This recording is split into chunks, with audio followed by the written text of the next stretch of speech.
सिर्फ में धर्म की अफीम खिलाकर हिंदू राष्ट्र या धर्म के नाम पर गाली दी जाए या जय बजरंगबली का नाम लेकर या श्री राम का नाम लेकर लोगों की हत्याएं की जाए, मॉब लिंचिंग की जाए, तो ऐसी व्यवस्था का ऐसे समर्थन किया जा सकता है? पूंजीवाद वो शैतान है कि जो देश के साधनों, संसाधनों और मानवीय संसाधनों को निचोड़ कर फेंक देता है। आरक्षण के माध्यम से सबको आगे बढ़ने का अधिकार दिया गया है।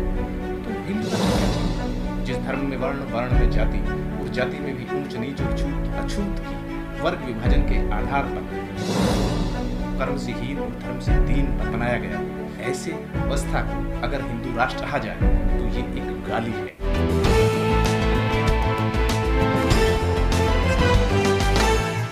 सर, हिंदू राष्ट्र को लेकर जिस तरह की एक बड़ी मुहिम छिड़ गई है बिहार से, और बागेश्वर जो धाम के जो बाबा हैं धीरेन्द्र शास्त्री, वो इस मुहिम का बड़ा हिस्सा है। बीजेपी से बड़े पैमाने पर प्रमोट करने की जो फिराक में है, और एक बड़ा प्रोग्राम जो है उनका बिहार के अंदर आयोजित किया गया है, जहां से हिंदू राष्ट्र की नींव को रखने की बात की जा रही है। क्या कहेंगे आप? हिंदू राष्ट्र की नींव रखी गई, हिंदू राष्ट्र की घोषणा की बात की गई और बीजेपी द्वारा की गई।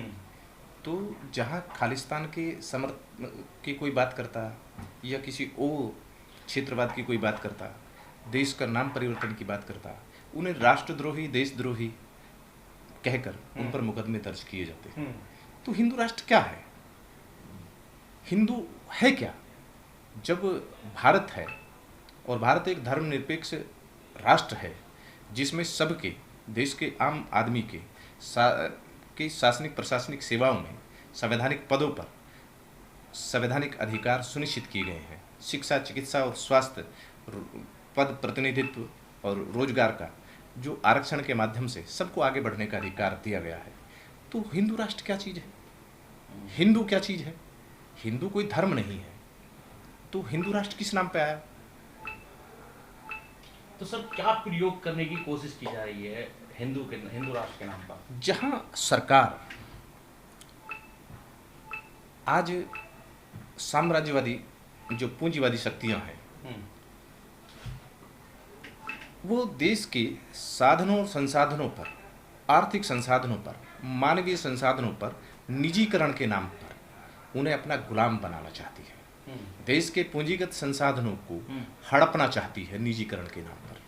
और जो SC, ST, OBC या सामाजिक, आर्थिक, राजनीतिक और शैक्षणिक रूप से पिछड़े और वंचित समाज हैं, उनके अधिकारों को छीन कर, संवैधानिक पद प्रतिनिधित्व को छीन कर, उन्हें मानवीय रूप से गुलाम बनाकर उन पर सामाजिक, आर्थिक रूप से उन्हें गुलाम बनाना चाहती है। शारीरिक, मानसिक, आर्थिक रूप से उन्हें गुलाम बनाने का एक प्रयास है।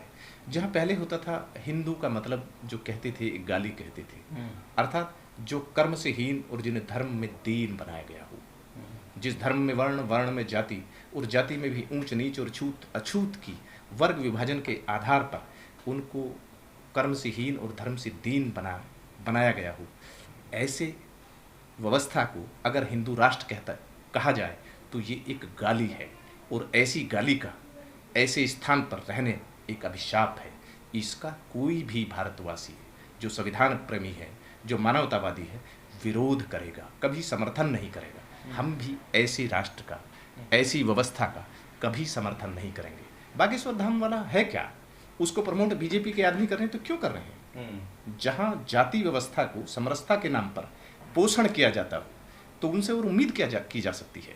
जहां पूरी तरह से इस सरकार ने पूंजीपतियों की जो राजनीतिक पाखंड करती है, धर्म को एक अफीम बनाकर और धार्मिक पाखंड पैदा करके जो शिक्षा, चिकित्सा, स्वास्थ्य सुविधाएं, रोजगार सृजन के अधिकारों को छीन कर सिर्फ हमें धर्म की अफीम खिलाकर हिंदू राष्ट्र या धर्म के नाम पर गाली दी जाए या जय बजरंगबली का नाम लेकर या श्री राम का नाम लेकर लोगों की हत्याएं की जाएं, मॉब लिंचिंग की जाए, तो ऐसी व्यवस्था का, अमानवीय व्यवस्था का कैसे पोषण किया जा सकता है? कैसे समर्थन किया जा सकता है? जिसने धर्म को गाली दी हो, धर्म के महापुरुषों को गाली दी हो, जिनका हम महिमा मंडन करते हैं, पूजन करते हैं, उनके नाम पर हत्याएं की जाएं, उनको बदनाम किया जाए, ऐसी व्यवस्था का, ऐसे संगठनों का कैसे हम पोषण कर सकते हैं? बागेश्वर धाम खुद एक वीडियो में दिखाया गया है कि किस तरह से एक ऐसी या दलित समाज का व्यक्ति है उससे भेदभाव करते हुए गद्दी पर बैठ जाता है और दूर रहने की बात करता है। तो ऐसी व्यवस्था के पोषक लोगों को कैसे हम समर्थन कर सकते हैं?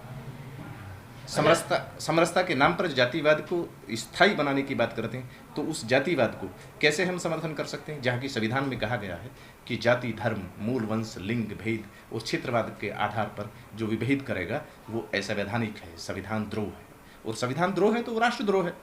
तो ऐसी व्यवस्था के पोषकों को राष्ट्रद्रोह करने वालों के खिलाफ समता, समानता और स्वतंत्रता के आधार पर उनके खिलाफ कानूनी कार्रवाई की जानी चाहिए। जो राष्ट्र के प्रति, देश के प्रति विभाजनकारी नीति रखते हैं और मानसिक नफरत पैदा करके जो एक माहौल बनाना चाहते हैं, मानवीय विकास से ध्यान हटाकर और देश के साधनों और संसाधनों को लूटने का एक जो प्रोपेगेंडा चला रखा है, धार्मिक विभाजन, मानसिक नफरत पैदा करके, ऐसी व्यवस्था का कतई समर्थन नहीं किया जा सकता। ये मानसिक दिवालिया हैं और जो जिसके कहते हैं ना, ये इनका जो पूंजीवाद है, जो पाखंडवाद पर आधारित है, तो वो पूंजीवाद कौन सा है? पूंजीपति, ऐसा पूंजीपति जो देश के साधनों संसाधनों को, मानवीय संसाधनों को गुलाम बनाए, उनका ऐसा पूंजीपति, तो उसे कहते हैं ना, वो एक शैतान है।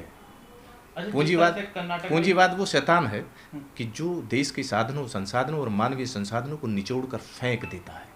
कर्नाटक में जो हार हुई है, अब ऐसा लगने लगा है कि बीजेपी अपने मूल एजेंडे पर आ रही है, और जिस तरह से बीजेपी के कई मंत्री और नेता, सांसद बागेश्वर धाम वाले बाबा का स्वागत करते हैं बिहार में, और उन्हें एक तरह से उस एजेंडे पर लाने की कोशिश करते हैं जिस पर पहले से भारतीय जनता पार्टी चुनाव लड़ती आई है और जीतती भी आई है। ये बाबा नहीं है, ये पूंजीपतियों के जो राजनीतिक गुलाम है, कार्यकर्ता हैं, राजनीतिक पाखंडवादी हैं, ऐसे को धार्मिक भेष का अपमान करते हैं, धार्मिक कथा वाचन करके लोगों को एक प्रोपेगेंडा एक देते हैं और देश की संवैधानिक व्यवस्था के विरोध में तैयार करते हैं। तो ऐसे संविधान द्रोहियों पर कार्रवाई होनी चाहिए, उनका महिमा मंडन नहीं करना चाहिए, और ऐसे लोगों का महिमा मंडन करने वालों पर भी सख्त कानूनी कार्रवाई होनी चाहिए।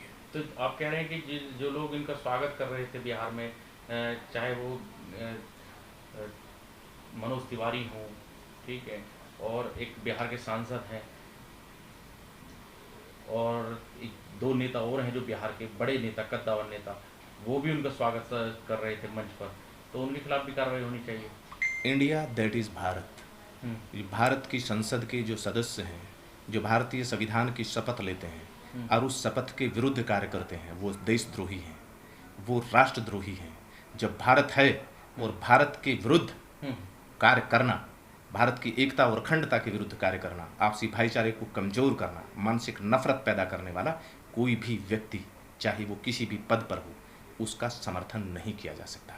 ऐसे लोगों के खिलाफ कानूनी कार्रवाई होनी चाहिए, एनएसए के तहत कानूनी कार्रवाई होनी चाहिए। गिरिराज सिंह जो बिहार के सांसद हैं, उन्होंने भी ये बात कही है कि बागेश्वर बाबा यहाँ आए हैं तो जो मुहिम इन्होंने चलाई है हिंदू राष्ट्र के लिए, जनसंख्या कानून के लिए, उसमें हम बढ़ चढ़कर आगे रहेंगे और इनका पूर्ण तरह से समर्थन करेंगे। ये सरकारी तंत्र को बदनाम कर निजीकरण की बात करते हैं और निजीकरण के नाम पर छटनी करके उस व्यवस्था को, शासनिक प्रशासनिक व्यवस्था को कौड़ियों के दाम पर बेच रहे हैं। ये लोग संवैधानिक व्यवस्था को बदनाम करके उसका नाम परिवर्तन की बात करते हैं, धर्म के आधार पर या जाति के आधार पर। ये लोग जनसंख्या को, जिसे कहते हैं मानव संसाधनों का जिसने उपयोग किया वो देश समृद्ध हुआ। जिस परिवार में मानवीय संसाधन उन्नत हैं, समृद्ध है, वो परिवार समृद्ध है।